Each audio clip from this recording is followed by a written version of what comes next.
الحمد لله وكفى وسلام على عباده الذين اصطفى أما بعد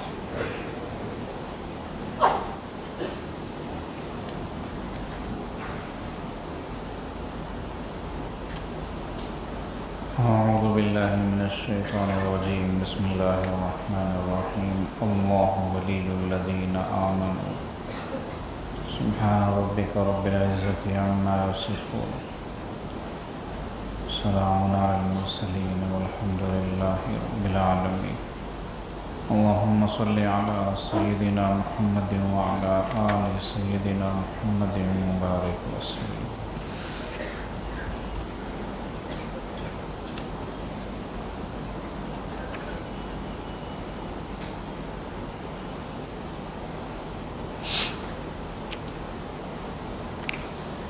کثرت ذکر. قال رسول اللہ صلی اللہ علیہ وسلم ان لكل شيء سقالة وان سقالة القلوب ذکر اللہ عز وجل وما من شيء انجى من عذاب اللہ من ذکر اللہ. 23واں نقطہ ہے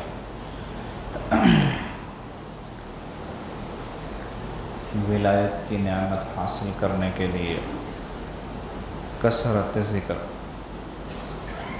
نہ صرف یہ کہ ذکر بلکہ کثرت ذکر، اس لیے کہ اللہ پاک نے یا ایھا الذین آمنوا اذکروا اللہ ذکرا کثیرا فرمایا کہ ایمان والو اللہ کو خوب یاد کرو.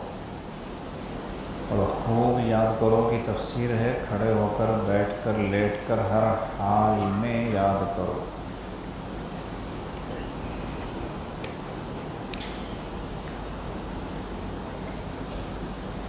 یہ ذکر کی کثرت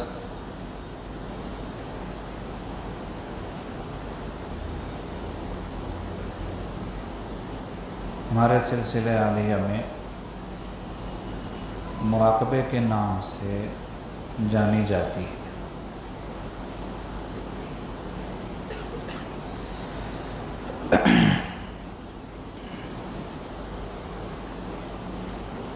مراقبے کی جو بنیاد ہے وہ خلوت ہے، تنہائی.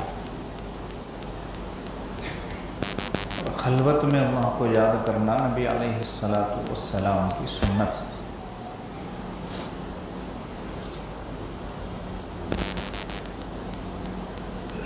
ہر چیز کی خصوصیت ہوتی ہے کہ اس کا کسی نہ کسی چیز سے خاص ربط اور تعلق ہوتا ہے، ہر چیز کا.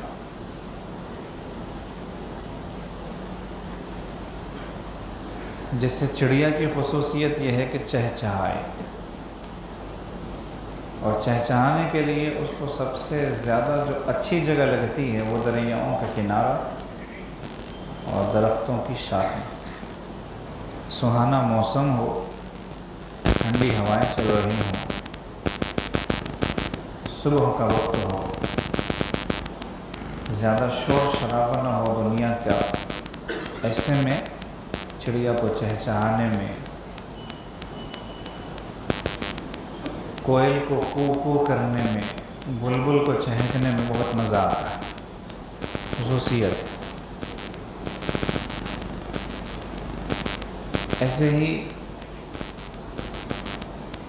مثال کے طور پر اسپورٹس بائک ہو یا کار ہو تو اس کو دوڑنے میں ایسی جگہ مزہ آتا ہے جہاں پر سڑک خالی ہو اور صاف ہو.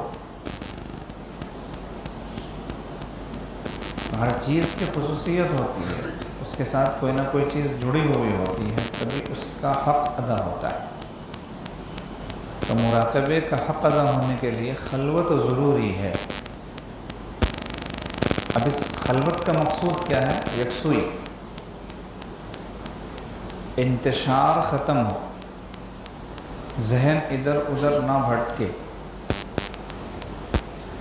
آوازیں نہ آئے، کوئی ایسا معاملہ نہ پیش آ جائے جس کی وجہ سے وہ ڈسٹرب ہو. یہ مقصود ہے خلوت کا. چونکہ خلوت سے یہ چیزیں حاصل ہوتی ہیں، اس لیے خلوت مطلوب ہے. اور خلوت اس لیے مطلوب ہے کہ ذکر کی خصوصیت یہ ہے کہ وہ خلوت میں زیادہ اثر انداز ہوتا ہے۔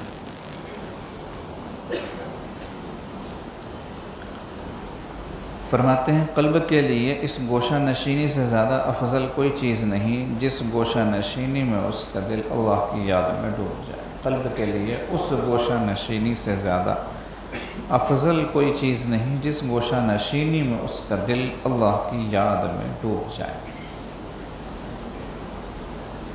قلب کا بالکل صحیح وقت اس کے دھڑکنے کا، اس کے زندہ رہنے کا، اس کے سکون میں آنے کا صحیح وقت یہ ہے کہ آپ اس کو تنہائی میں رکھیں، ایسی تنہائی کہ جس میں انسان اللہ کو یاد کرے۔ قلب کو جتنی ترقی اس سے ملتی ہے کسی اور چیز سے نہیں ملتی۔ لوگوں کو خلوت میں اللہ کو یاد کرنا سمجھ میں نہیں آتا، جبکہ صاف بات یہ ہے کہ بندہ تنہائی میں جس قدر اللہ کو یاد کر کے روئے گا، منائے گا،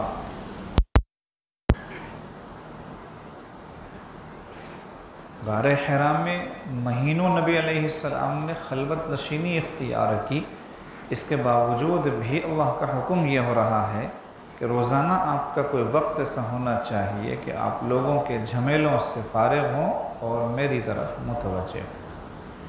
تو امام الانبیاء صلی اللہ علیہ وسلم سے یہ چیز چاہی گئی، تو ہم اور آپ کس شمار میں ہیں کہ ہم کہتے ہیں کہ اس کی ضرورت نہیں ہے، تنہائی میں بیٹھنے کی کیا ضرورت ہے، ذکر کرنے کی کیا ضرورت ہے، اصل کام میں لگنا چاہیے۔ اللہ جانے وہ اصل کام کون سا ہے۔ جس کام میں اللہ نہ ہو، جس معاملے میں اللہ کی یاد شامل نہ ہو، اخلاص نہ ہو، اللہ کی رضا مقصود نہ ہو، ایسی تو جنت بھی بیکار ہے، جنت بھی بیکار۔ چہ جائے کہ دنیا میں دین کے جتنے بڑے بڑے کام ان کی یاد کے بغیر سب فضول ہے۔ اللہ کی یاد کے بغیر نماز بھی فضول ہے، اٹھک بیٹھک کا دوسرا نام ہے۔ اسی لیے فرمایا اللہ پاک نے وَأَقِمِ الصَّلَاةَ لِذِكْرِي، نماز قائم کیجئے میری یاد کی خاطر، میری یاد کی وجہ سے۔ کیوں نماز قائم کرنا ہے وہ بتانے کے لیے اللہ نے فرمایا لذکری، میری یاد کی خاطر، چونکہ آپ کو میری یاد مقصود ہے اس کے لیے نماز ہے۔ اور اگر نماز بغیر یاد کے ہے تو کوئی فائدہ نہیں، اور اگر نماز کی وجہ سے یاد دل میں نہیں پیدا ہو رہی تب بھی کوئی فائدہ نہیں۔ اول بھی یاد ہے، آخر بھی یاد ہے، بیچ میں نماز ہے۔ چنانچہ حضرت ارشاد فرماتے ہیں جو بندہ جتنا زیادہ مراقبہ کرتا ہے نماز میں اس کا جی اتنا ہی لگتا ہے، اور نماز جتنی جاندار اور دمدار ہوگی اسی قدر اللہ کی یاد ہمیشہ دل میں رہے گی۔ تو ساری چیزیں بیکار ہے اللہ کی یاد کے بغیر۔ آپ دین کے بڑے بڑے کام کر کے کون سا کمال کرنے والے ہیں؟ انسان نے دوسرے کی خاطر تقریر کرنے کو دین کا بہت بڑا کام سمجھ رکھا ہے، دوسرے کی خاطر تحریری طور پر لکھ کر تصنیف و تالیف کر کے دین کا کام کرنے کو بہت بڑا کام سمجھ رکھا ہے۔ چاہے دین کا کوئی بھی کام نہ ہو، جب تک یہ کیفیت نہ ہو اوصیکم ونفسی اولا بتقوی اللہ تعالی و طاعتی، کہ میں تم کو وصیت کرتا ہوں اور سب سے پہلے میں اپنے آپ کو کرتا ہوں اللہ کے تقوی اور اس کی اطاعت۔ نبی علیہ السلام نے فرمایا کہ میں سب سے پہلے اپنے کو پھر تم کو تاکید کرتا ہوں۔ جہاں میں نہ ہوں وہاں سب بیکار، یعنی مقصود سب سے پہلے میری اپنی ذات، سب سے پہلے میری اپنی ذات۔ حضرت ارشاد فرماتے ہیں کہ جب آپ کے دو کان جو آپ کے اتنے قریب ہیں وہی آپ کی بات نہیں سن پا رہے ہیں تو جو دور بیٹھے ہوئے کان ہیں وہ آپ کی بات کیا سن پائیں گے؟ تو یہ ساری چیزوں میں جان پیدا ہوتی ہے ذکر سے۔ حضرت فرماتے ہیں ذکر کی خوشبو، ذکر کی کشش ایسی ہوتی ہے کہ جیسے شہد پر مکھیاں آ کر اکٹھے ہوتی ہیں، مٹھائی پر مکھیاں آ کر جمتی ہیں، ایسے ہی ذاکر کے پیچھے لوگ آ کر جمع ہوتے ہیں، اسے بلانے کی بھی ضرورت نہیں ہوتی۔ ذکر کی خوشبو ہی ایسی ہوتی ہے، ذکر کی کشش ہی ایسی ہوتی ہے کہ جہاں ذاکر وہاں اس کے ساتھ لوگ۔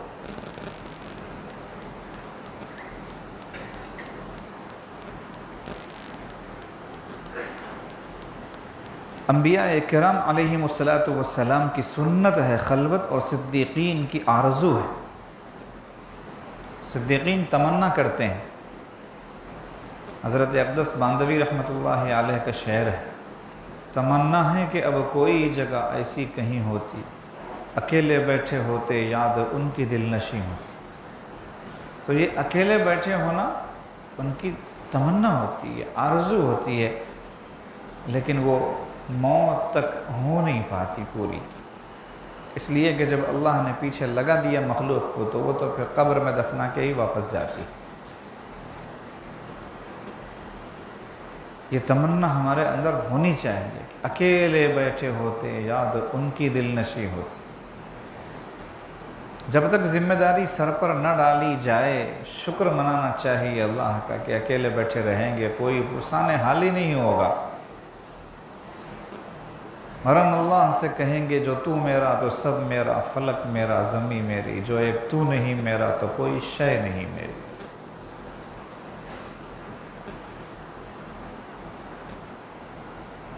وہی تو دن آئے ہماری زندگی میں جب اللہ کی یاد کے علاوہ کچھ اور دل میں سمایا ہی نہ ہو،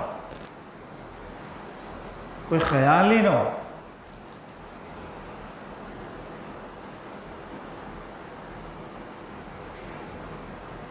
شاعر کہتا ہے خیالک فی عینی و ذکرک فی فمی و مثواک فی قلبی فأین تغیب۔ آنکھوں میں تو ہے، زبان پر تیرا ذکر ہے، دل میں تیرا ٹھکانہ ہے، جائے گا تو کہاں جائے گا؟ محبوب کو بانداز ناز خطاب کر رہا ہے، خیالک فی فمی، خیالک فی عینی و ذکرک فی فمی و مثواک فی قلبی فأین تغیب۔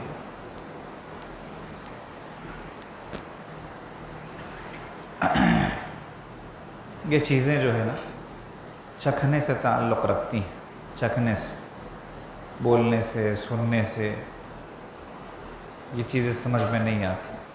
من لم یذق لم یدری، جو چکھا نہیں وہ جانا نہیں۔ تو بہت ساری چیزیں دنیا میں اللہ نے ایسی بنائی ہیں جب تک وقت نہیں آئے گا تب تک سمجھ ہی نہیں آئے گی، اس لیے چلتے رہنا چاہیے بس۔ تو خلوت انبیاء کی سنت اور صدیقین کی آرزو، اس میں راز یہ ہے کہ محبت تنہائی چاہتی ہے، جب محبت ہوگی تو انسان تنہائی چاہے گا، الگ بیٹھے گا، کہے گا کوئی مجھے تنگ نہ کرے، میں چاہتا ہوں کہ محبوب کی یاد میں الگ بیٹھا رہوں۔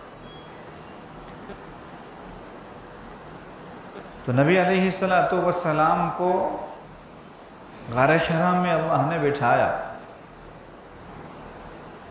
اور بٹھانے سے پہلے خواب آنے لگے نبی علیہ السلام کو، 6 مہینے تک متواتر ایسے خواب آئے کہ نبی علیہ السلام بے چین ہو گئے بس۔ ثم حبب الیہ الخلا، پھر اس کے بعد محبوب علیہ السلام کے قلب میں تنہائی کی محبت ڈال دی گئی،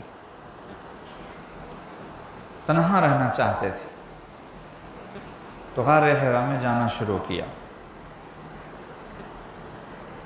تو اگر کوئی بندہ اعتراض کرے کہ تنہائی میں بیٹھنے کا جواز کیا ہے، تو پھر اس سے کہا جائے گا کہ غار حرا، یہاں سے تنہائی کا جواز نکلتا ہے کہ خلوت میں بیٹھنا چاہیے۔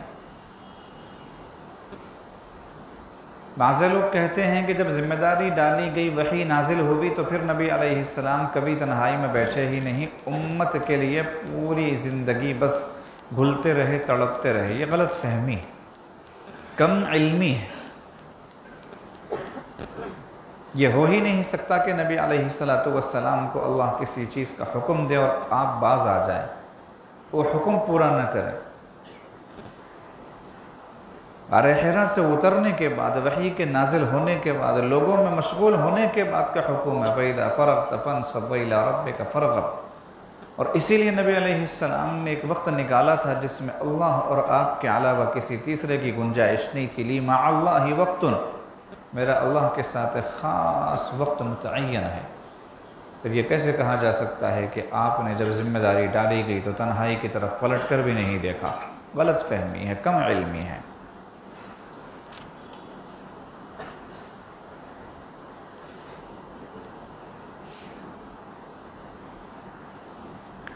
فرماتے ہیں آنکھیں بند کر کے ہم جو بیٹھتے ہیں، اللہ کی یاد میں بیٹھتے ہیں، اللہ کی یاد میں گم ہوتے ہیں۔ ہمارے اس سفر کی ابتدا اس ذکر سے ہوتی ہے اور انتہا فکر پہ ہوتی ہے۔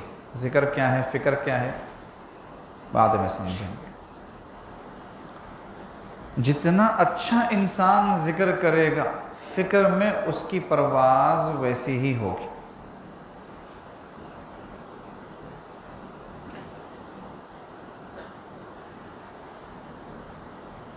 جو انسان جتنا زیادہ ابتدا میں محنت کرتا ہے، انتہا میں پھل کھاتا ہے۔ ڈاکٹرز میں بھی کئی طرح کے ہوتے ہیں، بعضے بیچارے ہوتے ہیں، بعضے ان سے آگے کے ہوتے ہیں، بعضے بہت آگے کے ہوتے ہیں، بعضے سب سے آگے والے ہوتے ہیں۔ آپ ان سے پوچھئے تو وہاں راز نکلے گا کہ ابتدا ان کی بڑی شاندار ہے،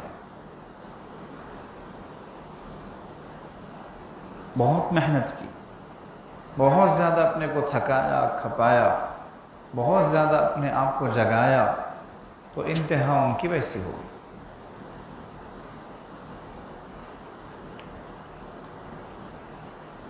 ہمارے حضرت فرماتے ہیں جس کی ابتدا جتنی شاندار، اس کی انتہا ویسی جاندار۔ بعد میں چل کے کچھ کرنا نہیں پڑتا، ساری محنتوں کا پھل بندہ کھاتا رہتا ہے، آخر میں محنت کچھ بھی نہیں کرنی پڑتی، اور اس سے آگے کوئی نہیں ہوتا، سب اس کے نیچے ہی ہوتے۔ اس کے سائن کیے بغیر کچھ نہیں ہوتا، اس کے ہاں کہے بغیر کچھ نہیں ہوتا، اس کے آ کے ایک نظر ڈالے بغیر کچھ نہیں ہوتا۔ محنت اس نے شروع میں کیا، پھل کا رہا۔ تو ذکر کرتے ہوئے جتنی محنت ہوگی، فکر کے جب اسباب شروع ہوں گے تو اتنا ہی فائدہ ہوگا۔ یہ ذکر و فکر کے اسباب کیا ہیں، اگلی مجلس میں ہم بتاتے ہیں انشاءاللہ۔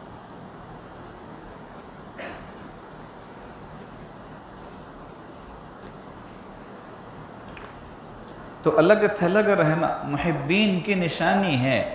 مائیں اپنے بچوں کو اسی وقت پکڑتی ہیں جب وہ الگ رہنا شروع کرتا ہے، بچوں کو بھی بچیوں کو بھی۔ سمجھتی ہیں کہ دال میں کچھ کالا ہے، پہلے غور کرتی ہیں خود، پھر باپ کو اطلاع کرتی ہیں، پھر تحقیق کی جاتی ہے تو پتہ چلتا ہے کہ دل کہیں دیا ہوا ہے، اس لیے الگ رہنا زیادہ پسند کر رہا ہے۔ یہی ایسی چیز عشق بندے کو سب سے الگ تھلگ کر دیتا ہے۔ تو تنہائی صدیقین کی آرزو ہوتی ہے، ان کے دل کی تمنا ہوتی ہے کہ کاش کوئی ایسا وقت ملے کہ ہم اللہ کی یاد میں بیٹھے رہیں۔ حضرت اقدس تھانوی رحمۃ اللہ علیہ فرماتے ہیں کہ میں جو اصول بنایا ہوا ہوں اور یہ جو چاہتا ہوں کہ کام وقت پر ہو جائیں، کوئی چیز اٹکی ہوئی نہ رہے، الجھن نہ رہے، وہ کیوں؟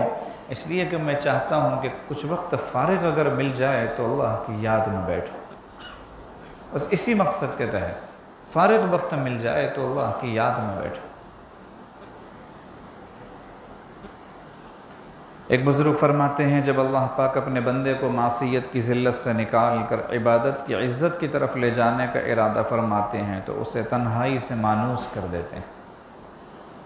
حبب الیہ الخلا، یہ اللہ کی نعمتوں میں سے ایک بڑی نعمت ہے۔ آج کل تنہائی سے وحشت ہوتی ہے، لوگ اکیلے رہنا بوجھ سمجھتے ہیں، ڈر جاتے ہیں، اختلاش کی کیفیت ہو جاتی ہے انہیں، جب تک انہیں کوئی نظر نہیں آتا سکون نہیں ملتا۔ ٹھیک ہے، انسانی طبیعت ہے، انسانی فطرت ہے کہ اس کو جو ہے کوئی چاہیے جس سے اسے انسیت نصیب ہو۔ اسی لیے ہمارے حضرت جی دامت برکاتہم ان نوجوانوں کو جن کا نکاح نہیں ہو رہا ہوتا ہے، کافی مشکلات پیش آ رہی ہوتی ہیں، حضرت فرماتے ہیں کہ اللہ پاک سے دعا کے لیے ہاتھ اٹھا کے یوں عرض کرو کہ اللہ آپ اللہ ہیں، آپ واحد ہیں، احد ہیں، آپ لا شریک لہو ہیں، آپ کے ساتھ کوئی رہے یہ عیب ہے آپ کے لیے، اکیلے رہنا ہی سجتا ہے آپ کو، ہم تو کمزور ہیں، ہم تو آپ کے گئے گزرے بندے ہیں، اکیلے نہیں رہ سکتے، ہمیں کوئی ساتھی چاہیے،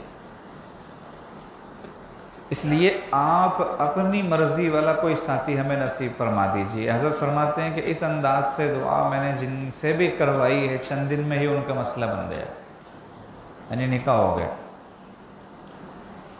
مانگنے کا بھی ایک طریقہ ہوتا ہے۔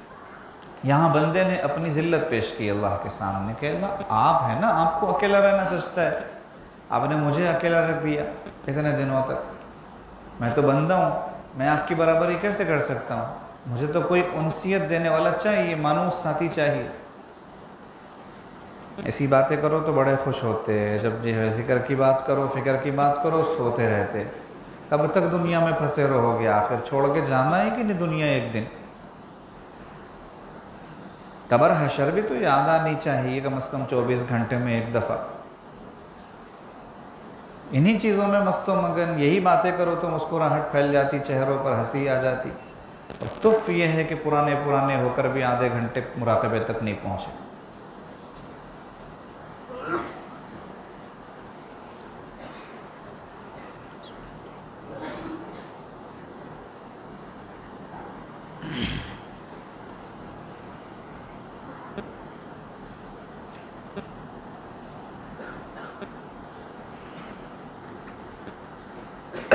جو بندہ ذکر میں آگے بڑھ جاتا ہے، ذکر میں کمال حاصل کرتا ہے نا، اس کو کسی چیز کی ضرورت نہیں رہتی۔ اپنے کاموں کے پورا ہونے کے لیے وظیفہ چاہنا علامت ہے تعلق مع اللہ کی کمی یا عدم کی۔ جس کو اللہ کا تعلق نصیب ہے وہ کبھی وظیفہ نہیں پوچھتا، وہ ہاتھ اٹھاتا ہے، اپنا کام بنا لیتا ہے۔ ذاکر کو وظیفوں کی ضرورت نہیں پڑتی، وظیفہ خار کو وظیفے کی ضرورت پڑتی، اس کو ذکر سے مناسبت نہیں، وہ وظیفوں میں پڑا رہتا ہے۔ ہمارے سلسلہ عالیہ میں وظیفوں والا معاملہ نہیں، ذکر کا معاملہ ہے، کثرت ذکر۔ اس عاجز کو ایک بندہ بھی ایسا نہیں معلوم جس کو ذکر سے مناسبت ہو گئی ہو اور خوب ذکر کرتا ہو اور پریشان، ایک بندہ بھی نہیں معلوم، ایک بھی۔ ہمارے حضرت اکثر ارشاد فرماتے ہیں ذکر سے طبعی مناسبت کا پیدا ہو جانا نعمت عظمیٰ ہے، جو اس دور میں کمیاب ہی نہیں بلکہ نایاب ہے۔ مشکل سے کسی کو ذکر سے مناسبت پیدا ہوتی ہے۔ ذکر کہتے ہی لوگوں کو سر میں کھجلی شروع ہو جاتی ہے، پیروں میں چبھن شروع ہو جاتی ہے، پیٹ میں درد شروع ہو جاتا ہے، پتہ نہیں کیا مسئلہ ہے۔ ذکر کا نام لو تو کہتے ہیں کہ بس یہ ذکر کرتے رہتے ہیں، کیا ہوتا ہے ذکر سے؟ کام اصل ہے، کام مقصود ہے، نماز پڑھو پھر بھی سمجھ میں آتا ہے، تلاوت کرو پھر بھی سمجھ میں آتا ہے، یہ گردنیں جھکا کر بیٹھنا کیا؟ ان کو ایک ہی جواب دیا جا سکتا ہے کہ من لم یذق لم یدری، آپ کو نہیں معلوم، جب چکو گے تو پتہ چلے گا۔ تو اللہ کی نعمتوں میں سے ایک نعمت ہے کہ تنہائی اچھی لگے۔ حضرت فرماتے ہیں اسی لیے ذرا تنہائی ہوتی ہے تو چونکہ تنہا رہنا مشکل ہوتا ہے، فوراً لیپ ٹاپ پہ ہاتھ پڑتا ہے، کمپیوٹر پہ ہاتھ پڑتا ہے، کانوں میں ٹھونس لیتے ہیں۔ نوح علیہ السلام نے اپنی قوم کے بارے میں کہا تھا کہ اپنے کانوں میں انگلیاں ٹھوس لیتے ہیں، اور ہم اپنے کانوں میں ایئرپوڈ ٹھوس لیتے ہیں، ہیڈ فون ٹھونس لیتے ہیں۔ کچھ اور سننا چاہتے ہیں، کسی اور طرف مشغول ہونا چاہتے ہیں۔ بے شک ہماری شریعت میں شہر چھوڑ کر جنگل جانے کی ہدایت نہیں ہے، غاروں میں جا کے بیٹھ جانے کی ہدایت نہیں ہے، لیکن تنہائی تو ہے، اور وہ تنہائی خود آپ کے گھر میں نکل سکتی ہے، مسجد میں نکل سکتی ہے۔ جنگلوں کی بے شک عبادت نہیں ہے، لیکن تنہائیوں کی عبادت ضرور ہے۔ اسی کو تبتل کہتے ہیں، ایسی خلوت اختیار کر لینا کہ اس میں بیٹھ کر آپ اللہ کو یاد کریں، اسی کو تبتل کہتے ہیں۔ وَتَبَتَّلْ إِلَيْهِ تَبْتِيلًا، ہر طرف سے ہٹ کٹ کر یکسوئی کے ساتھ اللہ کی یاد میں بیٹھو، یہ تبتل کا ترجمہ ہے۔ تبتل الیہ تبتیلا، ہمارا تو سلوک اتنا منقح، اتنا واضح، اتنا مستند، اتنا مدلل ہے کہ ذکر کے لیے بٹھاتے ہوئے جو الفاظ کہے جاتے ہیں وہ تو قرآن سے مستنبط ہوتے ہیں۔ ہر طرف سے ہٹ کٹ کر یکسوئی کے ساتھ اللہ پاک کی یاد میں ڈوب جائیے، یہ ترجمہ کر رہا ہے وہ تبتل الیہ تبتیلا کا۔ اور اگر عمیق نظر نہ ہو، مطالعہ وسیع نہ ہو، اساتذہ کے سامنے زانو تلمذ نہ تہ کیا ہو، علم سے مناسبت نہ ہو، تو کہے گا یہ بدعت ہے۔ یہ کہہ رہے ہیں کہ ہر طرف سے ہٹ کٹ کر یکسوئی کے ساتھ اللہ پاک کی یاد میں ڈوب جاؤ۔ جو قرآنی تعلیم ہے، قرآنی ہدایت ہے، وہ بدعت کیسے ہو سکتی ہے؟ تو تمہاری جہالت ہے۔ بحث مباحثہ کرنا، الجھنا، فالتو خواہ رات رات بھر لڑنا، یہ جاہل ہونے کی علامت ہوتی ہے، عالم ہونے کی علامت نہیں ہوتی۔ عالم کا معاملہ ایسا نہیں ہوتا۔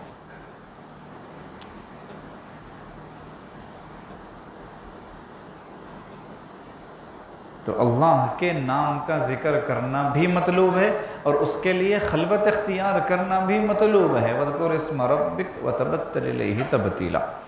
ہمارے ہاں یہی ہوتا ہے کہ صرف اسم ذات اللہ کا ذکر کرواتے ہیں اور اس کے لیے یکسو کرواتے ہیں۔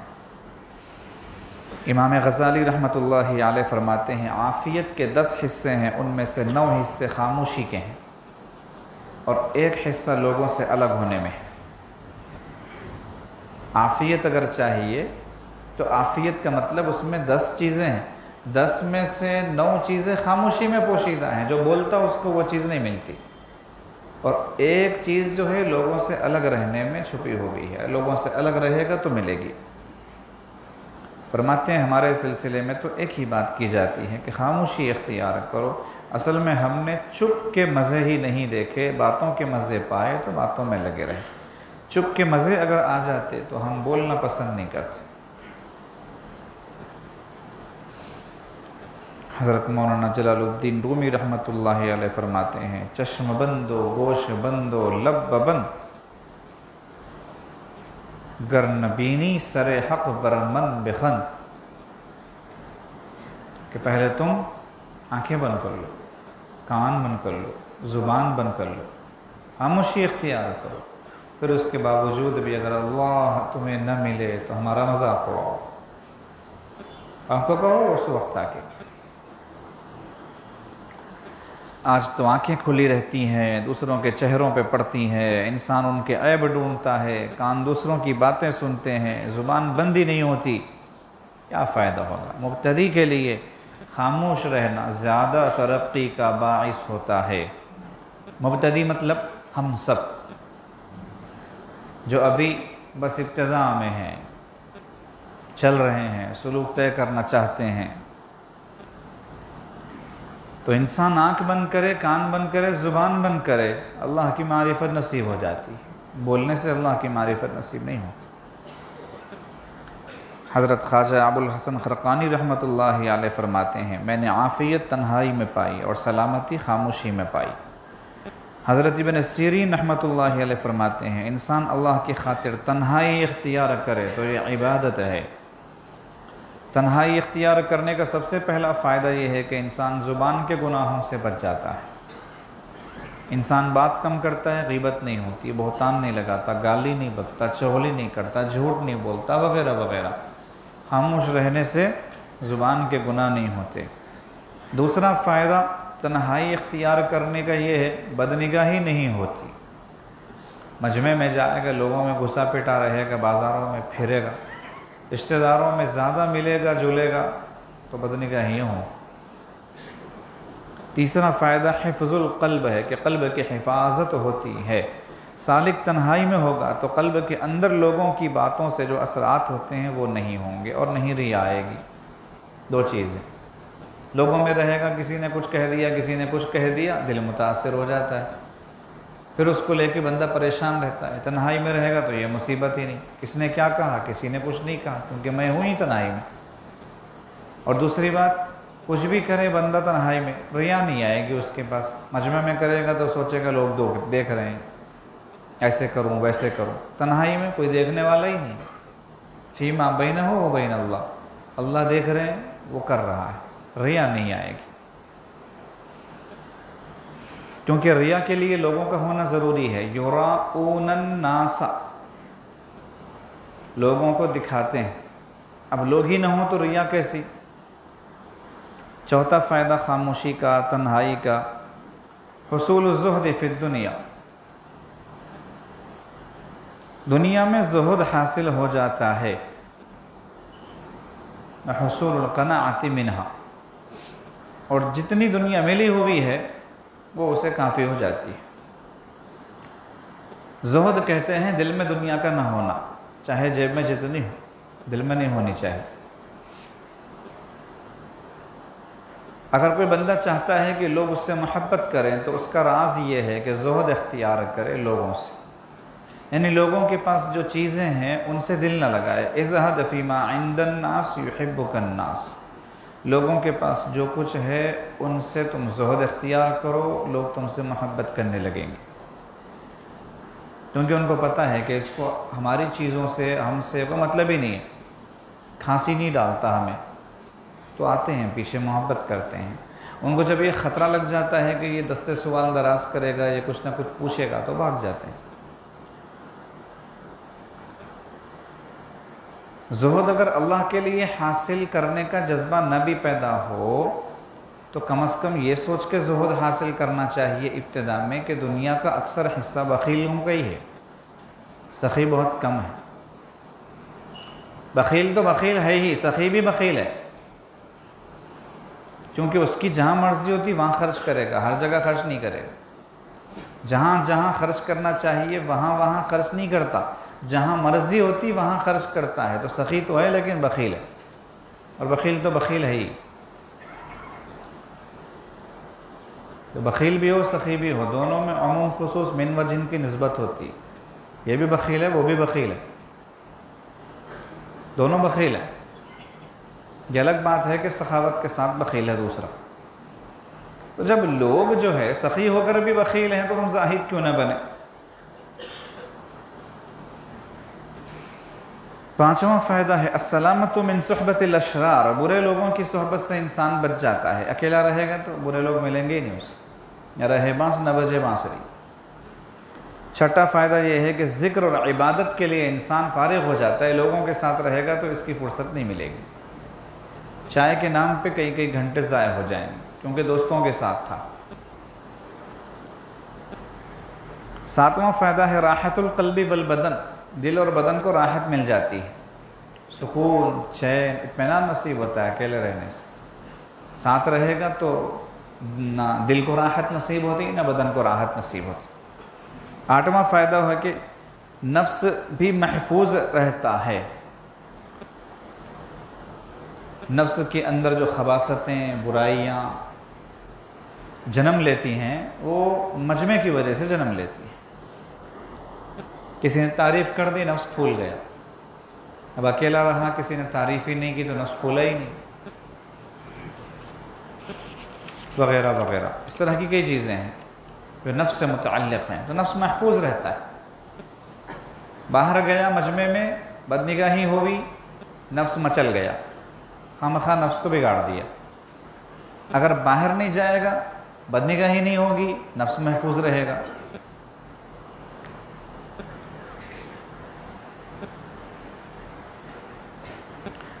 نواں فائدہ یہ ہے کہ ذکر پر انسان کو جماؤ نصیب ہو جاتا ہے، ذکر کرنے میں جی لگتا ہے، حضرت فرماتے ہیں آپ مجمع میں بیٹھ کے ذکر کرو گے تو 4 لوگ ادھر بیٹھ کے بات کر رہے، 4 لوگ ادھر بیٹھ کے بات کر رہے، بچے گڑبڑ کر رہے، عورتوں کی آوازیں کان میں آ رہی ہیں، ٹریفک کی آوازیں کان میں آ رہی ہیں، تو کیا آپ ذکر کر پائیں گے؟ اور آ کے کہتے ہیں کہ ذکر نہیں ہو پا رہا ہے۔ یہ ہو پانے کی ایسی تشریح ہے کہ ایک کتاب لکھی جا سکتی ہے، ذکر نہیں ہو پا رہا ہے۔ کیا مطلب ذکر نہیں ہو پا رہا ہے؟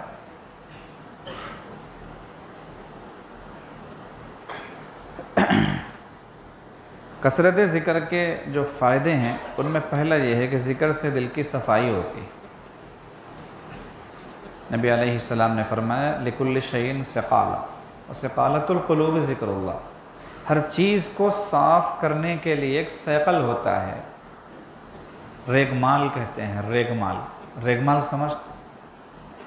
ٹائر کے پنکچر کو پہچاننے کے لیے پنکچر بنانے والا اس کے پاس ایک چیز ہوتی ہے، اس سے ٹائر کو گھستا ہے اچھے سے، تو وہ جو سوراخ ہے جہاں پنکچر ہے وہ کھل کے سامنے نظر آتا ہے، اس کو کہتے ہیں ریگمال۔ اوپر کی گرد ہٹانے کے لیے، اوپر جتنی ایسی ویسی چیزیں پڑی ہوئی ہیں ان کو دور کرنے کے لیے، تو دل کے زنگ کو دور کرنے کے لیے ریگمال کی ضرورت ہے۔ اس ریگمال کا نام ہے ذکر اللہ، اللہ کا ذکر۔ تو دل کی ظلمت دور ہوتی ہے اور انسان کو قلب سلیم نصیب ہوتا ہے۔ چنانچہ ہم کہتے ہیں کہ تصور کریں کہ اللہ کی رحمت آ رہی ہے، میرے دل میں سما رہی ہے، میرے دل سے گناہوں کی سیاہی اور ظلمت دور ہو رہی، یہ فائدہ، سیاہی اور ظلمت دور ہو رہی۔ تو جب دل صاف اور روشن ہو تو پھر عبادتوں میں لذت ملتی ہے۔ برتن اگر پہلے سے صاف ہو، اچھے سے دھویا ہوا ہو، تو جو آپ اس میں چیز ڈالیں گے کھانے پینے والی، اس کا اتنا ہی ٹیسٹ اور مزہ آئے گا۔ برتن پہلے سے گندا ہو تو سالن میں بو آئے گی، سالن کا مسئلہ نہیں، برتن کا مسئلہ ہے۔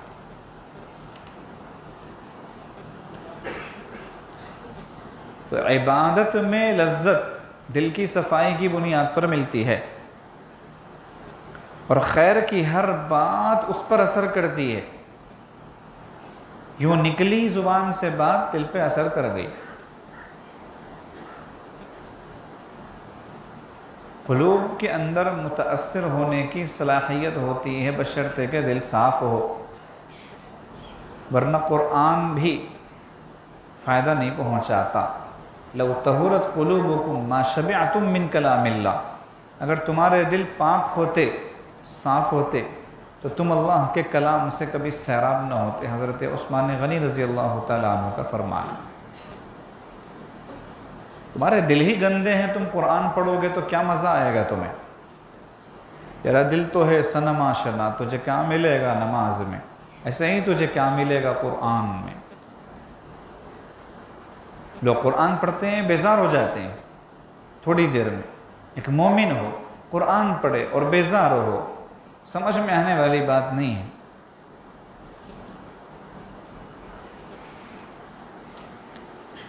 اور اگر دل صاف نہ ہو تو ثم قست قلوبکم من بعد ذلک فہی کالحجارۃ او اشد قسوۃ، تمہاری قساوت قلبی ہے، دل تنگ ہو گیا، سخت ہو گیا، تمہارا پتھر سے بھی زیادہ سخت ہو گیا۔ اسی لیے نبی علیہ السلام نے فرمایا کہ دل اصل ہے، اگر وہ درست رہا تو پورا جسم درست، اور اگر بگڑا تو پورا جسم بگڑا۔ دوسرا فائدہ کثرت ذکر کا یہ ہے کہ ذاکر کو اللہ یاد رکھتے ہیں۔ فَاذْكُرُونِي أَذْكُرْكُمْ، تم مجھے یاد کرو میں تمہیں یاد کروں گا۔ وہی لمحے زندگی کے آئے ہیں کام جن میں، وہ ہم کو یاد آئے، ہم ان کو یاد آئے۔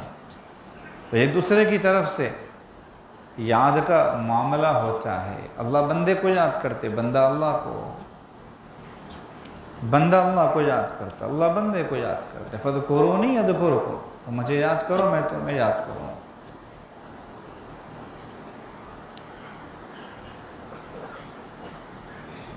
جس کو کہتے ہیں محبت دونوں عالم میں یہی جا کر پکار آئی، جسے خود یار نے چاہا اسی کو یاد یار آئی۔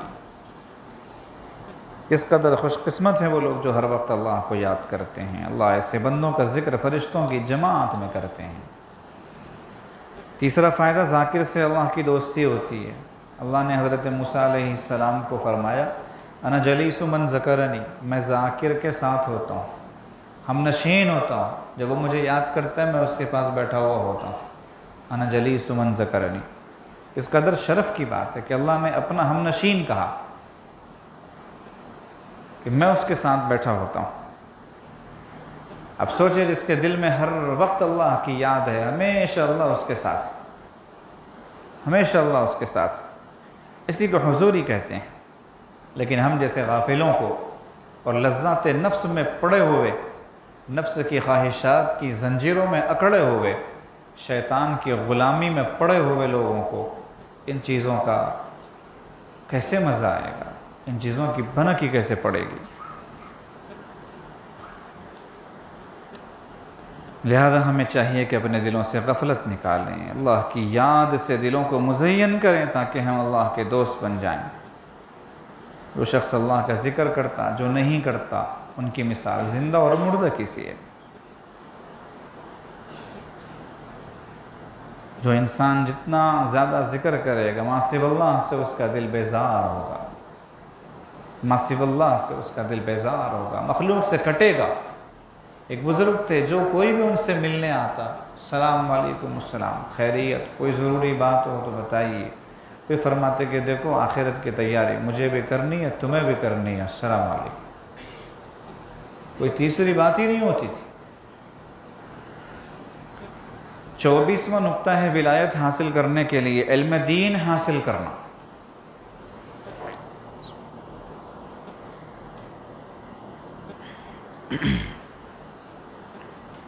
علم اور ذکر دونوں میں تساوی کی نسبت کہتے ہیں، منطق کی اصطلاح۔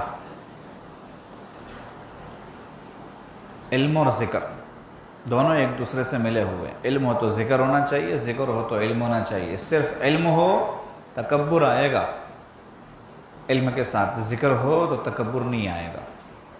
ایسے ہی صرف ذکر ہو علم نہ ہو تو گمراہی آئے گی، بدعت آئے گی۔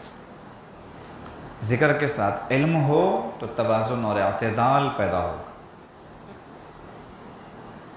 جتنے صوفیہ بگڑے علم نہ ہونے کی وجہ سے بگڑے، اور جتنے علم والے بگڑے تصوف نہ ہونے کی وجہ سے بگڑے۔ اسی لیے دونوں ہونا چاہیے، علم بھی ذکر بھی۔ علم و ذکر کا تلازم ایک دوسرے سے چپکے ہوئے ہوں، ضروری ہے یہ۔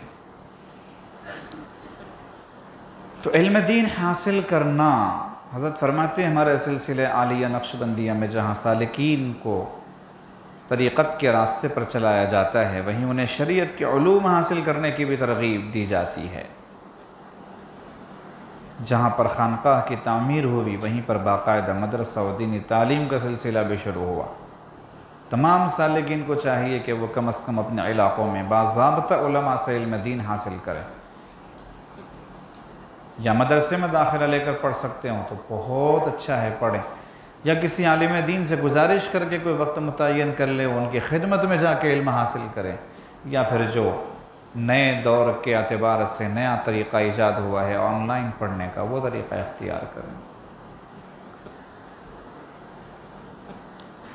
فقط عبادت سے انسان کو وہ درجہ حاصل نہیں ہوتا جو قرب کا درجہ علم کے ساتھ حاصل ہوتا ہے۔ لہٰذا راہ ولایت کے مسافروں کو چاہیے کہ علم حاصل کریں۔ جو راہ عشق کا مسافر ہے اس کو علم حاصل کرنے کی حرص ہونی چاہیے۔ بہت سارے سالکین ہیں جو ابھی تک مدرسے میں داخل نہیں ہے۔ ہم فرض تو نہیں کہیں گے، لیکن ان کو چاہیے کہ وہ فرض سمجھیں۔ ہم حکم تو نہیں دیتے، لیکن ان کو چاہیے کہ وہ اپنے اعتبار سے اس کو حکم سمجھیں۔ بس غفلت یا پھر سستی، دونوں چیزیں اس لیے نہیں پڑھتے۔ غفلت، سستی۔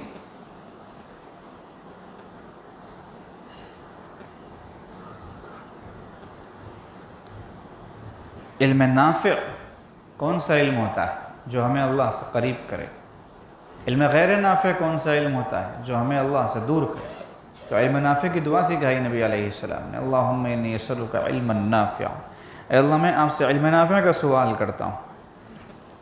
بے عملی ہوگی تو اللہ پاک گدھے کی تشبیہ دیے ہیں، کمثل الحمار یحمل اسفارا، کہ جیسے گدھا کتابوں کا بوجھ اٹھا لیتا ہے اپنی پیٹھ پر، اسے پتہ ہی نہیں کہ ان کتابوں میں کیا لکھا ہوا ہے، ایسے ہی بے عملی گدھا بنا دیتی ہے۔ عمل بھی ہونا چاہیے۔ 25واں نقطہ ہے گناہوں کو چھوڑنا، یہ سب سے اہم ہے۔ ولایت اگر چاہیے تو گناہ چھوڑیے، کیونکہ ولایت کا اور گناہوں کا آپس میں کوئی جوڑ نہیں۔ یہ دن ہے تو وہ رات، یہ سیاہی ہے تو وہ سفیدی، یہ مٹھائی ہے تو وہ کھٹائی یا پھر کڑواپن۔ سب سے اہم اور بنیادی نقطہ پوروں میں گناہوں کو مکمل طور پر چھوڑنا، اسی لیے سب سے آخر میں اس کو لایا گیا،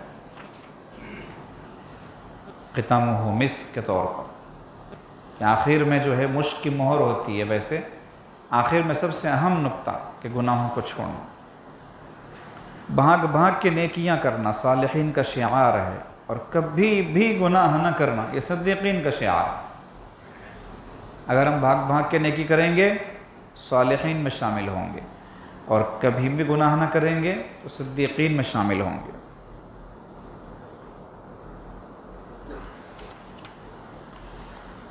نبی علیہ السلام نے فرمایا تم گناہ چھوڑو سب سے بڑا عبادت گزار بن جاؤ۔ تقوی سے انسان اللہ کی نظر میں مقبول ہو جاتا ہے۔ انما یتقبل اللہ من المتقین، قبولیت کی مہر لگتی ہے متقین کے ناموں پر۔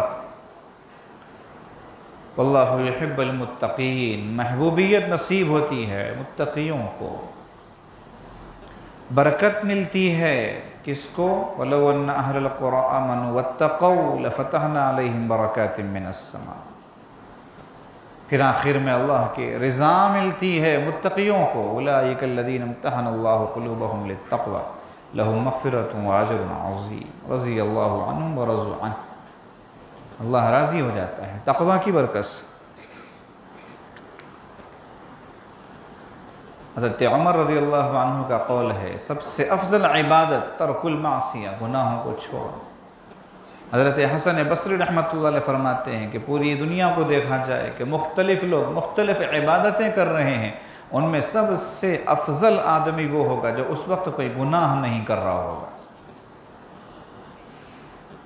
حضرت فرماتے ہیں آج نسبت کے طلبگار تو کئی ہیں، مگر نسبت کے لیے سینوں کو تیار کرنے والے بہت تھوڑے ہیں۔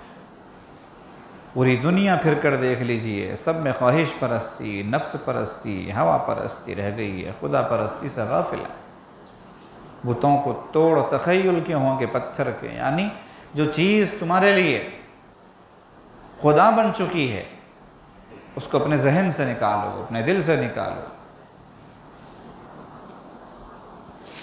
اور صرف ایک اللہ کے سامنے اپنے آپ کو جھکاؤ۔ جب تک نسبت کا نور نصیب نہیں ہوگا، صرف بت پرستی شرک نہیں ہے، نفس پرستی اس سے خطرناک چیز ہے۔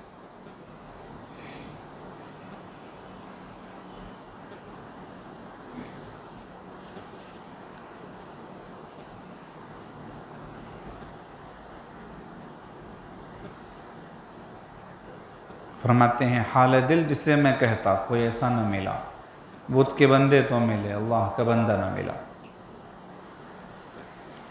اعمال دو طرح کے ہوتے ہیں، ایک نیک اعمال، ایک برے اعمال۔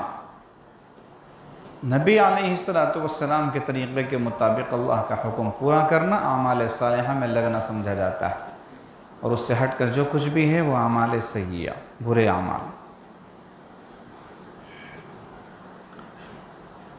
انسان جو ہے شہوت سے مجبور ہو کر یا حالات سے مجبور ہو کر یا عادت سے مجبور ہو کر اللہ کا جو حکم توڑتا ہے اسی کو معصیت کہتے ہیں۔ بہت سارے لوگ کرنا نہیں چاہتے، آنکھوں سے آنسو نکلتے ہیں گناہ کرتے ہوئے، لیکن پھر بھی کرتے ہیں، یا حالات سے مجبور یا عادت سے مجبور۔ اور اکثر لوگ خوشی خوشی کرتے ہیں، وہ شہوت سے مجبور ہوتے ہیں۔ تینوں چیزیں بھی نہیں ہونی چاہیے، نہ شہوت سے مجبور ہو، نہ حالات سے، اور نہ ہی عادت سے۔ حالات سے مراد ماحول۔ گناہوں کے کرنے سے انسان اللہ پاک سے دور ہو جاتا ہے اور نیکی کرنے سے قریب آ جاتا ہے۔ گناہوں سے انسان کی زندگی میں بے برکتی آتی ہے، نیکی انسان کی زندگی میں برکت لاتی ہے۔ گناہوں سے انسان کو ذلت ملتی ہے، نیکی سے انسان کو عزت ملتی ہے۔ 3 باتیں یاد رکھنا۔ گناہ کرنے سے بتاؤ نا، اللہ سے دور، نیکی کرنے سے اللہ سے قریب، گناہ کرنے سے برکت چلی جاتی ہے، نیکی کرنے سے برکت آتی ہے، گناہ کرنے سے ذلیل ہوتا ہے اور نیکی کرنے سے عزت ملتی ہے۔ اسی وجہ سے دعا کرتے ہیں نا، حضرت جید احمد برکاتہم کی دعا، اے اللہ ہمیں طاعت کی عزت نصیب فرما اور معصیت کی ذلت سے ہماری حفاظت فرما۔ گناہ کی وجہ سے دل سیاہ ہو جاتا ہے، یہ تو آپ اچھی طرح جانتے ہیں۔ تو دل کی سیاہی چہرے کو بے نور کر دیتی ہے، چہرے کو بے نور کر دیتی ہے، دوسروں کو اس سے بیزار کر دیتی ہے۔ دل کی سیاہی زندگی کو اجیرن کر دیتی ہے، موت کو ناپسندیدہ کر دیتی ہے۔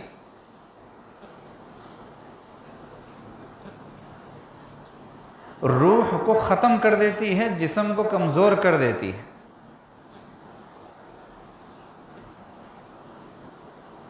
کیا چیز؟ گناہوں کی کثرت۔ جو دل کا سیاہ ہونا ہوتا ہے گناہوں کی وجہ سے، اس کی بنا پر یہ نحوست آتی ہے۔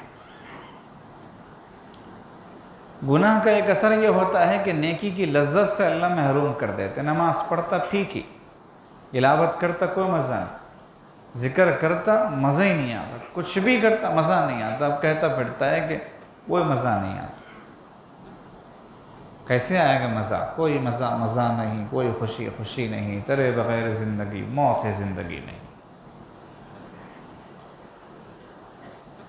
گناہوں کی وجہ سے حالت ایسی ہو چکی ہے کہ دل میں اللہ ہے ہی نہیں، کیا مزے آئیں گے اب؟ ان سے پوچھو ان کے دل صاف ہیں، انہیں نماز میں کیا ملتا؟ تو نیکی کی لذت ختم ہو جاتی ہے۔ گناہوں کا ایک اثر یہ ہے۔ مراقبے میں مزہ نہیں آ رہا، کیوں آئے گا مراقبے میں مزہ؟ بریانی تھوڑی کھا رہے ہیں آپ، دنیا کے مزوں کے پیچھے پڑے ہوئے ہیں، مراقبے میں مزہ آ ہی نہیں سکتا۔ گناہ چھوڑیے پھر اثر ہوگا اس کا۔ گناہ کی وجہ سے اللہ اور بندے کے درمیان کچھ پردے آ جاتے ہیں۔ جب تک وہ پردے نہیں پھٹیں گے، اللہ کا دیدار، اللہ کا قرب نصیب نہیں ہوگا۔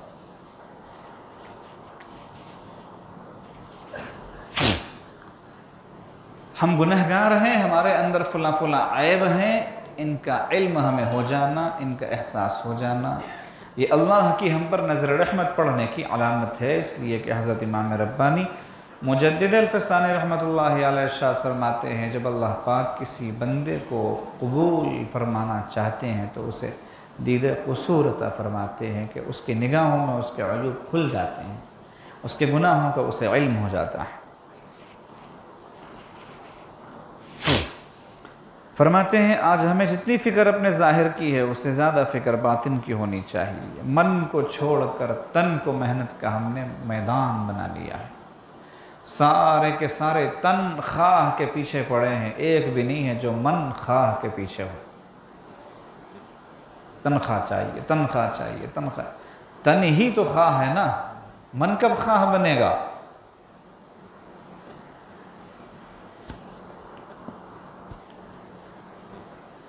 چہرے پر ذرا سا کچھ لگ جائے تو مخلوق کے سامنے جانا پسند نہیں کریں۔ میلے گندے سندے پھٹے پرانے انتہائی بدبودار دل کو لے کر اللہ کے دربار میں حاضر ہو جائے، کہتے ہیں اللہ اکبر، اللہ کہتے ہیں بول لے بھائی، بول لے اور خوش ہو جا کہ میں نے نماز پڑھی، اللہ پر احسان کیا۔ ہماری غلطی ہے یہ۔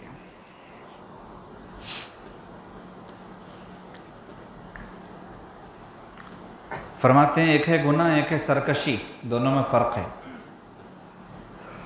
گناہ کہتے ہیں نفس کی وجہ سے بے قابو ہو کے اللہ کی نافرمانی کرنا، مگر اپنے آپ کو مجرم سمجھنا، میں خطا کار ہوں، قصوروار ہوں، سزاوار ہوں، اے اللہ کتنا گندہ ہوں، میں نے آپ کو ناراض کیا، میں نے گناہ کیا. کم سے کم یہ احساس ہو، اپنے کو غلط سمجھ، گناہ کو گناہ سمجھ، نفس کی وجہ سے بے قابو ہو گیا، اللہ کی نافرمانی کیا. اور ایک ہوتی ہے سرکشی، گناہ کو گناہ ہی نہ سمجھنا. آپ بچ کے دکھاؤ، بہت آسان ہے بولنا بد نظری سے بچو، آپ بچ کے دکھاؤ. جو غیبت تھوڑی ہے، یہ حقیقت ہے. یہ کیا ہے؟ یہ سرکشی. جو ہے وہ بول رہا ہوں میں، جو نہیں ہے وہ بول رہا ہوں تو ٹوکیے آپ.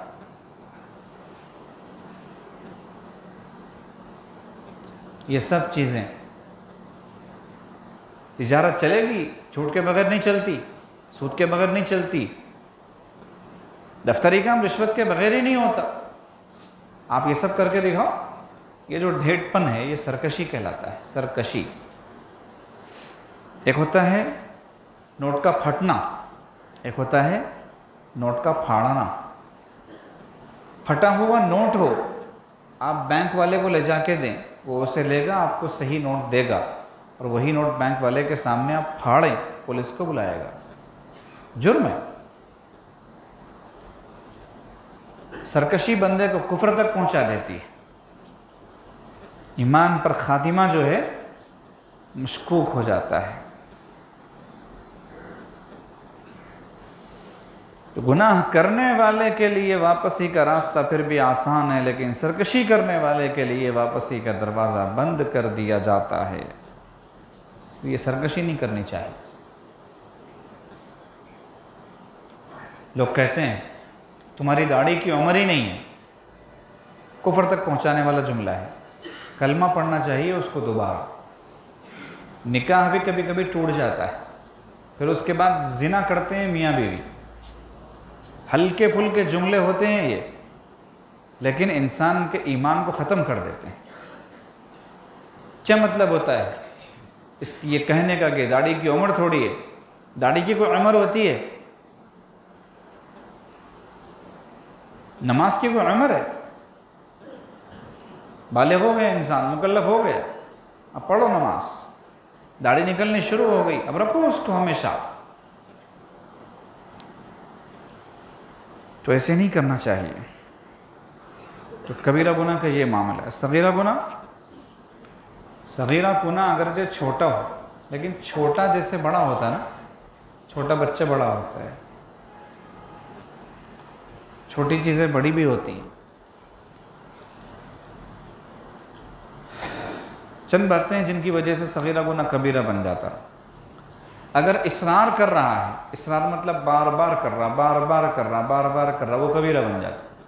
لا صغیرۃ مع الاصرار ولا کبیرۃ مع الاستغفار. اصرار کے ساتھ کوئی صغیرہ نہیں، اور استغفار کے ساتھ کوئی کبیرہ نہیں. عبداللہ ابن عباس رضی اللہ تعالیٰ عنہ فرماتے ہیں چیز بار بار کرے گا تو صغیرہ کبیرہ بن جائے گا، استغفار کرے گا تو کبیرہ ختم ہو جائے گا، معاف ہو جائے گا. دوسری وجہ جس سے صغیرہ گناہ کبیرہ بنتا ہے استصغار الذنب، گناہ کو چھوٹا سمجھنا. کوئی بات نہیں، چلے گا. ان الحسنات یذھبن السیئات، نیکیاں گناہوں کو مٹا دیتی ہیں. ابھی ہم کر لیں گے، پھر اس کے بعد میں ظہر کی نماز پڑھ لیں گے، معاف ہو جائے. ابھی کر لیں گے، ظہر کی نماز پڑھ لیں گے، بات ختم. افطار سے لے کے سحر تک جتنے گناہ ہو سکتے ہیں کر لو، روزہ رہ لیں گے، گناہ معاف ہو جائیں گے. استصغار الذنب، اس کی وجہ سے گناہ معاف نہیں ہوتے، کبیرہ گناہوں میں بدل جاتے ہیں، پھر ان کے لیے توبہ کرنا پڑتا ہے.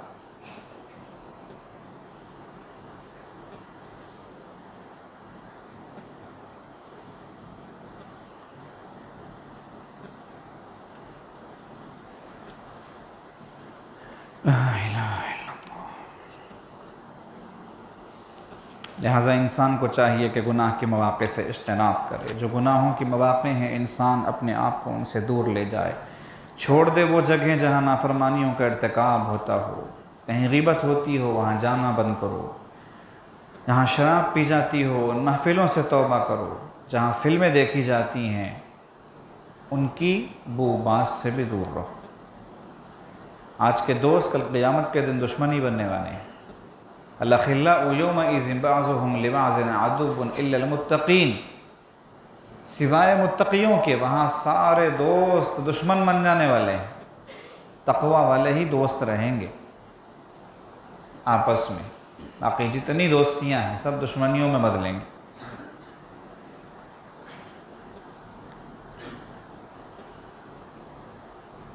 وہاں پر یاد آئیں گی صحبتیں، وہاں پر نیکوں کو سلام کر لینا، کاش ایک سلام کیا ہوتا، یہ حسرت تڑپا کے رکھ دے گی۔ وَيَوْمَ يَعَضُّ الظَّالِمُ عَلَى يَدَيْهِ يَقُولُ يَا لَيْتَنِي اتَّخَذْتُ مَعَ الرَّسُولِ سَبِيلًا يَا وَيْلَتَى لَيْتَنِي لَمْ أَتَّخِذْ فُلَانًا خَلِيلًا۔ جس دن ظالم اپنے ہاتھ کاٹے گا، جب انسان بہت زیادہ غصے میں یا پریشان ہوتا ہے تو اپنے انگلی کو دانتوں تلے رکھ کر کترتا ہے، کاٹتا ہے نا، ویسے کرے گا اور کہے گا کاش پیغمبر کی راہ اختیار کی ہوتی، پیغمبر کے نائبوں کی راہ اختیار کی ہوتی، کاش کسی کو دوست نہ بنایا ہوتا، وہ فلاں کو دوست نہ بنایا ہوتا۔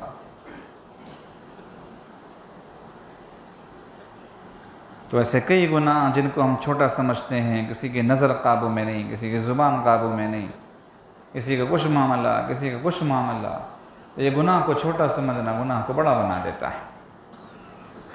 تیسری چیز، گناہ سے مزہ اٹھانا، گناہ سے مزے لینا۔ السرور بالذنب، انسان کہتا ہے گناہ کر کے تو مزہ آ گیا، انسان کو کافر بنا دینے والی چیز۔ جب یہ الفاظ کہے گا نا، معمولی گناہ نہیں، بہت بڑا گناہ کر کے مزہ آیا، اچھا اللہ مزہ چکائیں گے بھی۔ کل قیامت کے دن الجزاء من جنس العمل، اللہ کا قانون ایسے کام کرے گا کہ جن جن جگہوں سے مزے لیا تھا ان جگہوں پر ڈسا جائے گا۔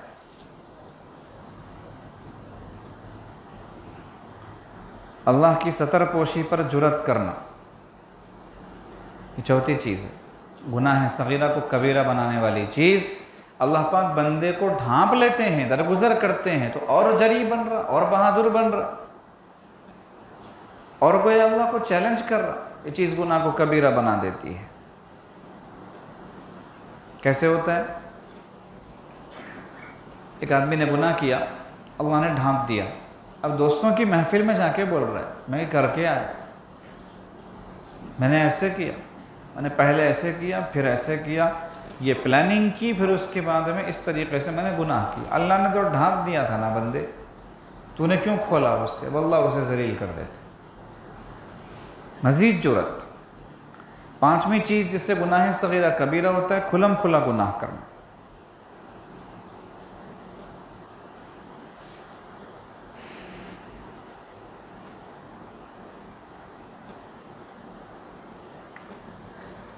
نبی علیہ السلام نے فرمایا کل امتی معافن الا المجاہرین، میرے ہر امتی کو معاف کر دیا جائے گا سوائے ان لوگوں کے جو کھلم کھلا گناہ کرتے ہوں۔ علی الاعلان گناہ، ڈنکے کی چوٹ پر گناہ، ناچنے والے، میوزک پر تھرکنے والے، گانے والے، فلمی دنیا میں فلموں میں ڈرامے کرنے والے وغیرہ وغیرہ، یہ سب المجاہرین ہیں، کھلم کھلا گناہ کرنے والے، ان کی کبھی معافی نہیں۔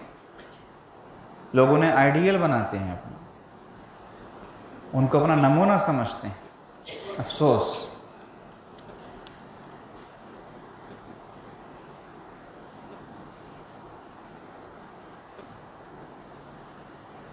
کوئی ذمہ دار ہے، لوگ اس کو دیکھ کر چلتے ہیں، یا اس کے پیچھے اس کے ماتحت ہیں، وہ اگر کوئی کام کرتا ہے اور سمجھتا ہے کہ چھوٹا ہے اور اس کی وجہ سے دوسرے لوگ کرتے ہیں تو خود کا بھی گناہ ہوگا اور ان کا بھی گناہ اس کے سر پر ہوگا۔ باپ گھر میں ٹی وی لایا، بیوی بھی دیکھ رہی ہے، بچے بھی دیکھ رہے ہیں، یہ خود بھی دیکھ رہا ہے، تو بیوی بچے دیکھیں گے تو نہ صرف ان کے دیکھنے کا گناہ ہوگا اور اس کو اس کے بھی دیکھنے کا ہوگا، اس کی بیوی اس کے بچوں کے بھی دیکھنے کا گناہ ہوگا۔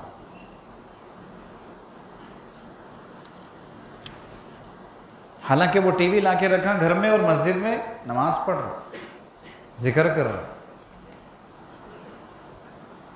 اور ساتھ ہی ساتھ گناہ گار بن رہا۔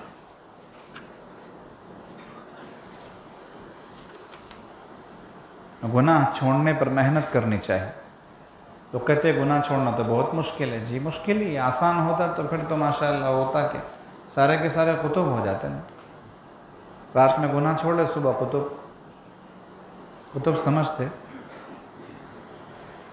تو محنت کرنا پڑے گا، گناہوں کو چھوڑنے کے لیے محنت کرنا پڑے گا. ہمارے حضرت فرماتے ہیں کہ بعض گناہوں کو چھوڑنے کے لیے مشائخ کی دنیا میں سالکین کو 40 سال بھی لگے. ایک گناہ چھوڑنے کے لیے محنت کیا، 40 سال لگے. گناہوں سے بچنے کی اہمیت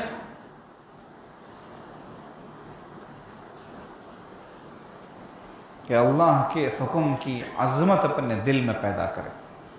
کس کا حکم ہے؟ اللہ کا. کون ہے وہ؟ احکم الحاکمین، بادشاہوں کے بادشاہ، شہنشاہ حقیقی، محسن اعظم، مالک الملک، ذو الجلال والاکرام، قادر مطلق، قہار و جبار. ایسے اللہ، ایسے ہیں وہ. لہذا گناہوں سے بچنا چاہیے. یہ اہمیت پیدا کرنی پڑے گی اللہ پاک. جب انسان گناہ کرتا ہے اللہ پاک ناراض ہو جاتے ہیں، اور جب انسان اپنی مرضی سے گناہ کرنا چھوڑ دیتا ہے تو اللہ پاک اس کی دعاؤں کو رد کرنا چھوڑ دیتے ہیں. مستجاب الدعوات بننے کا آسان نسخہ ہے. زیادہ نفل عبادتیں نہیں کر سکتے، لمبی لمبی نمازیں نہیں پڑھ سکتے، خوب تسبیحات نہیں کر سکتے، خوب تلاوت نہیں کر سکتے، کوئی بات نہیں بھائی، گناہوں کو چھوڑو، گناہ چھوڑو، گناہ چھوڑو. عبادت کی کثرت کے ساتھ گناہ، انسان کو وہ مقام نہیں ملتا جو گناہ چھوڑ کر عبادت سے ملتا ہے. اسی لیے فرمایا کہ متقی کی 2 رکعت غیر متقی کی 1000 رکعت سے افضل ہے.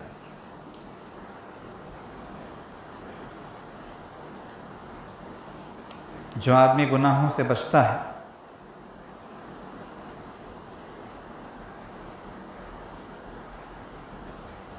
تو اللہ پاک اس کو کیا انعام عطا فرماتے ہیں. اس انعام کا نام ہے ولایت. ولایت دوستی، فرینڈشپ ہو جاتی ہے اللہ کی اور بندے کی. کسی MLA سے، MP سے، فلاں سے، چنا سے دوستی ہو جائے تو بندہ کتنا فخر سے سر اونچا کرتا ہے. وہ تو میرے دوست ہیں، کال کر سکتا ہوں میں ڈائریکٹ. خاک فخر کی چیزیں لانا تو ایسی چیزوں پر. اللہ کو کال کرنے کے قابل ہو جاؤ. دل کے آئینے میں ہے تصویر یار کی، جب ذرا گردن جھکائی دیکھ لی. مخلوق کو عظیم سمجھتے رہو گے، مخلوق کی اہمیت دل میں بیٹھتی رہے گی. اللہ پاک مخلوق کا ایک تو خوف دل میں پیدا کریں گے، دوسرا مخلوق کا محتاج بنا دیں گے. 2 چیزیں. مخلوق کی عظمت کو پیروں تلے رون دو، مخلوق کی بڑائی دل میں ذرا برابر نہ آنے دو. اللہ پاک ایک تو مخلوق کا خوف دل سے نکالیں گے، دوسرا مخلوق کا کبھی محتاج نہیں بنائیں گے.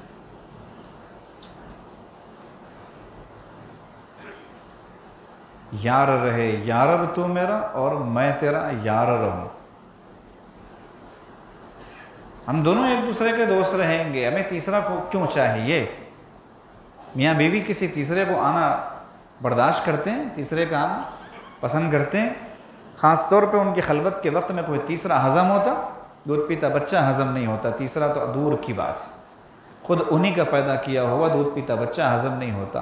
ہم اپنے پیارے پروردگار کے اور ہمارے درمیان میں تیسرے کو کیسے برداشت کر لیتے ہیں؟ لی مع اللہ وقت لا یسعنی فیہ ملک مقرب ولا نبی مرسل. ایک وقت ہے ایسا، کوئی نہیں آ سکتا تیسرا، جبرائیل بھی نہیں آ سکتے، کوئی بڑے سے بڑا نبی اور رسول بھی نہیں آ سکتا. جو ولایت کا انعام ملتا ہے معصیت سے بچنے پر، ولی اس کو کہتے ہیں جو اپنے کو گناہوں سے بچا لے، اسی کو ولی کہتے ہیں. یاد رکھیں کہ کچھ کرنے کا نام تقوی نہیں، کچھ نہ کرنے کو تقوی کہتے ہیں. یہ حضرت کا جملہ، کچھ کرنے کا نام تقوی نہیں بلکہ نہ کرنے کو تقوی کہتے ہیں.